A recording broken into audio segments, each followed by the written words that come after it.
Our next speaker is Eduardo Massé. He is a corporate consultant, an international speaker, a researcher, an entrepreneur. He's authored 3 books. He regularly writes for Forbes, and his work in the science of integral well-being has been instrumental in guiding thousands of people in Latin America through their transformational journeys. So please, warmly join me in welcoming to the stage Eduardo Massé.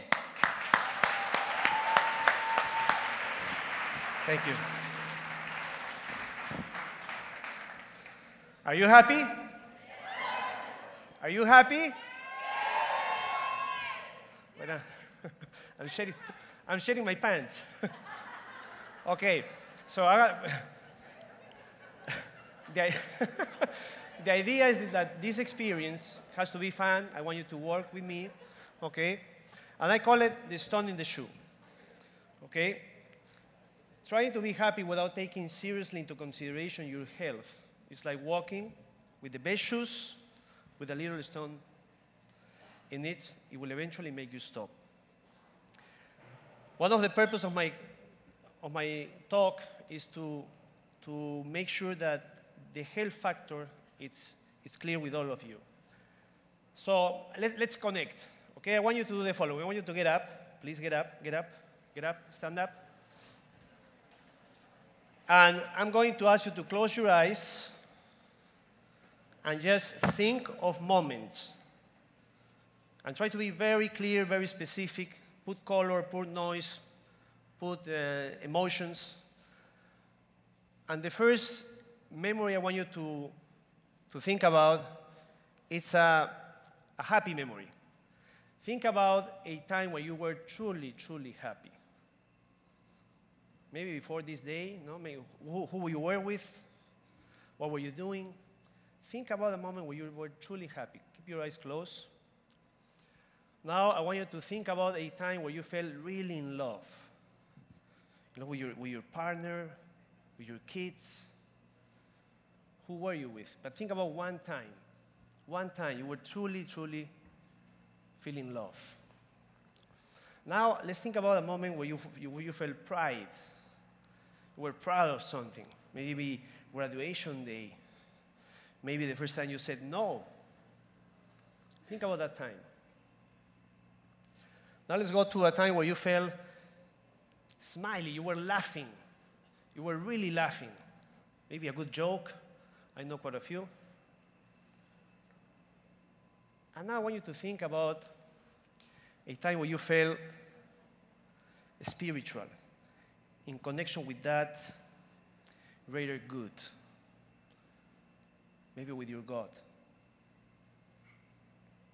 Where were you? What happened? And now I want you to think about the most important thing in your life. Maybe a person. Who's that most important person in your life? Is it you? Is it your kids? Think about this. Please sit down. Sit down. Keep your eyes closed. Keep your eyes closed. And we're going to do the exercise. So let's take a deep breath. 3, 4. Hold it. Release. One more time. Hold it. Release. Eyes closed.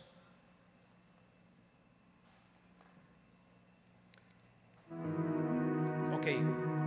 Lower the audio a bit. Now, let's go back to that memory of you being happy. Think about you being, go there. What are you doing?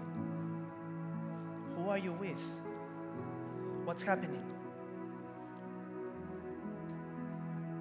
Make it as real as possible. You're very happy. You're feeling it. Because happy brings love.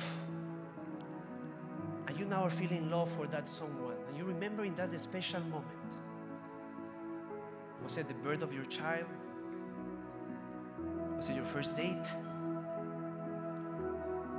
Or your last date.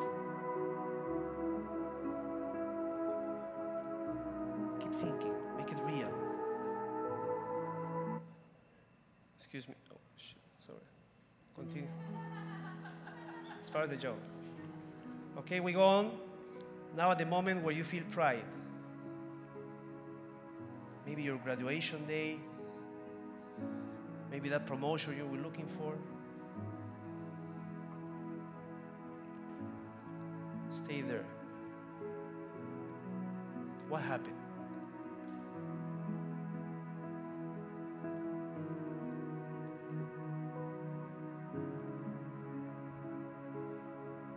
Now we go back to this funny moment. Somebody share a joke with you, something you saw, a funny memory. You're there. Who are you with?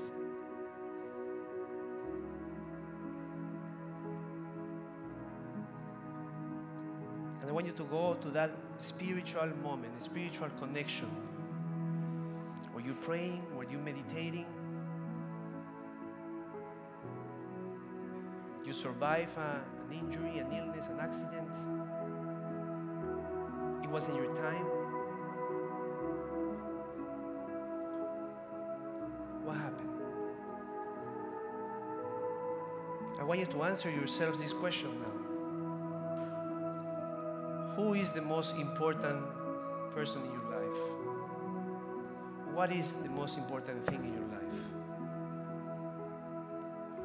Stay there. I want you to look at that thing, at that person. Imagine you're talking to them. You're talking to that person.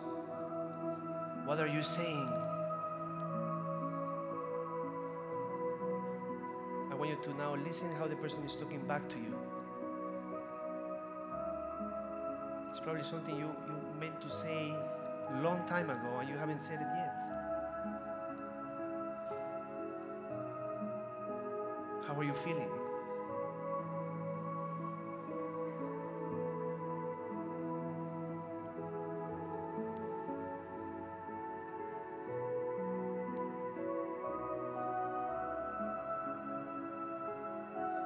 We inhale, we hold, we exhale.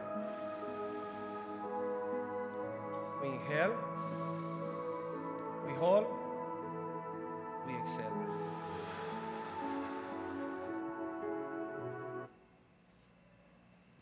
This exercise I do frequently with my students in different talks.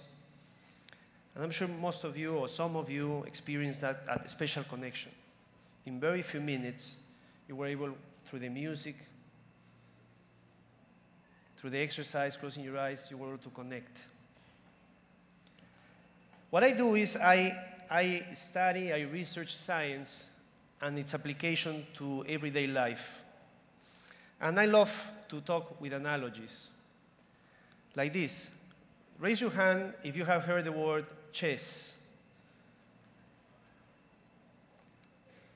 Raise your hand who knows how to play chess.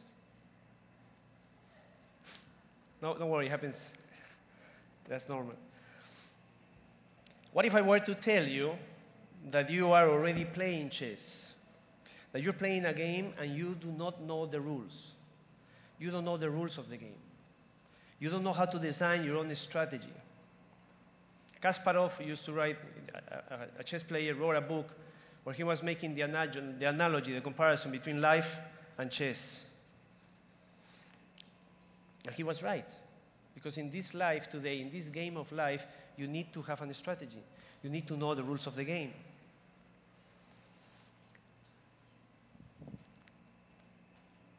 Another thing I want to tell you is that we have to understand that the time is linear. And time is on your side. We don't know how much time do we have, but time is on your side. And every day, we have more and more time. Life magazine already published twice or more times this matter. No? The segment of the centennials is growing faster and faster to a point where 100s are going to be the new 80s, the new 80s are going to be the new 60s, the new 60s are going to be the new 40s, and the new 40s are going to be the new 20s. Let me illustrate what I'm trying to say. Those are my boys, people I work out with at the gym. You have Sammy there and Rafa, 80 years old. There is Jacob, 91, and that's my dad. My dad, when he came to visit me to Mexico, I took him to the gym, and he had the biggest paradigm shift of his life when he saw Jacob lifting the 20 pounds. So the question I want to ask you is, what type of centennial would you want to be? Because this is a fact. If the statistic is right, 1 out of 4 of you in this room will reach 100. Who wants to live 100? Raise your hands. Good.